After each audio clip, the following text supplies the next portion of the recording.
so hot in my house. Like, I am sweating. Like, this wig is about to sweat off. Like, I'm not even playing. Well, hello YouTube, it's your girl Zhane coming at you with another video, and as you can tell by the title, this video is going to be all about my 2-week wait, and I'm going to give you guys my results from my IUI number 2. So if you guys are new to my channel, thank you for stopping by. I really appreciate it. If you don't mind, go ahead and hit that subscribe button. I just wanted to come to you guys to tell you what I've experienced within these last 2 weeks. I am 13 days post IUI or past IUI, and I just want to tell you guys my 2-week wait experience. What did I do to pass the time? Did I freak out? Did I chill? Because I really didn't want to post anything during my 2-week wait, just because I don't know, I just wanted to do like kind of like a recap of everything, because I feel like posting day by day, like my mood would be like happy one day and then like crazy the next. Just to give you guys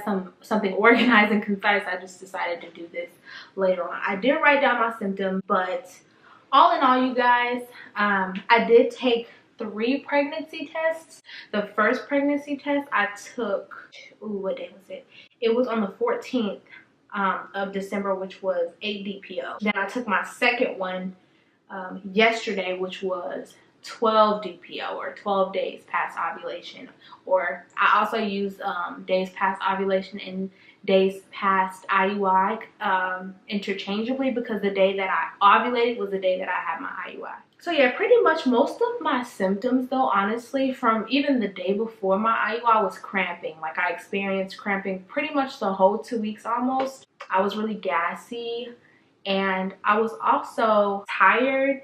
I was getting hot flashes as well, but I think the hot flashes came from the Clomid, which is not weird. It's a common side effect of Clomid, but I was experiencing that. I really don't want to go through all of the symptoms that I documented, because when I took my pregnancy tests from 8 DPO until today, 13 DPO, they were all negative. And like, when I tell you guys, like, I was cramping so bad, like so bad, to the point where I felt like sharp pains on my left side, which is where I ovulated from. It was just like a lot of cramping, and I'm thinking like, okay, this is a good sign. Like, that means like I'm ovulating, or not ovulating. That means like maybe like my insides are trying to work. Maybe that's implantation. But I'm like, every day or every other day for 2 weeks, like, there's no way that's implantation. So if you guys haven't gotten the hint yet, I had negative tests from 8 DPO to today, and the only reason why I'm making this video today is because Shark Week is on. If you don't know what Shark Week is, people always say like Flo or Tom, like time of the month or whatever. I call it Shark Week because it's brutal and it's long. So yeah, it's Shark Week. Yeah, so Shark Week came on today. I called my fertility clinic and I let them know that today is cycle day 1. So what I decided to do this coming up cycle, my 3rd round of IUI, is to document every single step. I'm going to try my best to film while I'm in the clinic. If I can't film while I'm in the clinic, then I'll go ahead and I'll film after I leave the clinic. I'll get as much footage while I'm in the clinic as possible, but nah, like I'm gonna do my best, but I'm not gonna make any promises. I will document how I'm feeling at that moment or after whatever happens, because I just want to, 1, document my journey, but also be as authentic and have as much detailed information as possible as I remember it. So as it happens, I'll document it, kind of like a video journal, but I will post them. And if I feel like I don't have enough footage for that specific time, I'll go ahead and just compile all of the footage that I have for, like, say that week or whatever. I'm gonna try my best to post Operation Baby videos 1 to 2 a week, and I feel like with doing that, I'll have enough footage for a decent amount of time for a video, and also keep you guys as closely posted as how I'm going, like, you know, how I'm going through the situation. Oh, and to answer some questions that I've gotten, just really quickly, one question that I got a lot of was like, what medicine was I taking to ovulate? And I was taking Clomid. Unfortunately, this cycle I did not respond well. I only had one mature follicle and my uterine lining was not thick at all. It was very thin.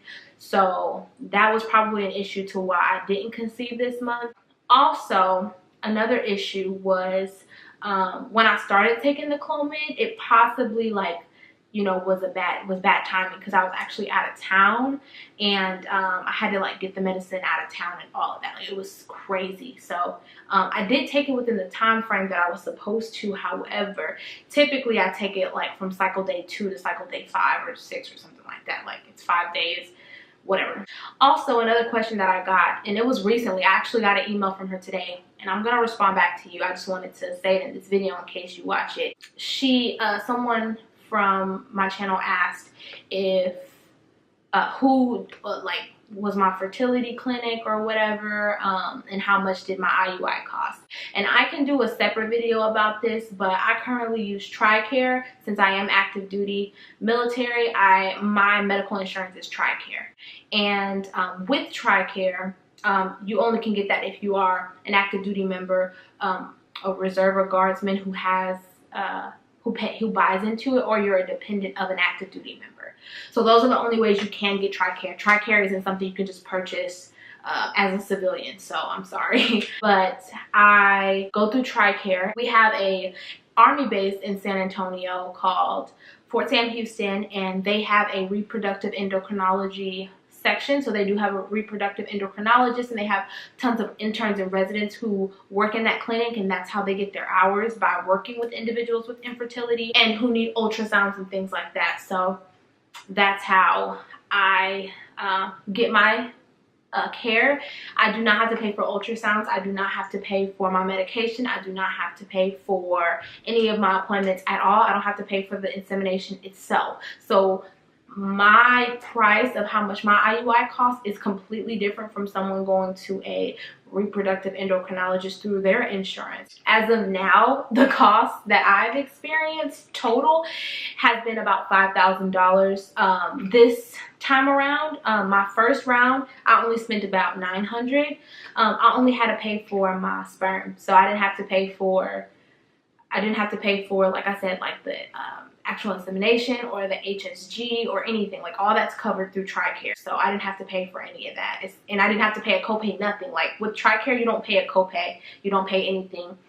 They do take a little bit out of my check, 20 bucks or something like that, but for the amount of care that I get, it doesn't even amount. So yeah, total this time around I paid almost $5,000, but that was for 5 vials. And the reason why I bought so many is, one, because I want my children to be siblings, and also the donor was a quick seller, so he's actually a retired donor, so he's no longer providing samples, which sucks. But I'm happy that I bought the amount that I bought. But the way that things are going, it seems like I'm gonna go a couple more rounds. So, and thank you guys for my new subscribers. I see y'all. I don't have a lot, but I do see y'all, and I do appreciate that. I will see you guys tomorrow. Well, technically it'll be Friday, but I'll see y'all tomorrow.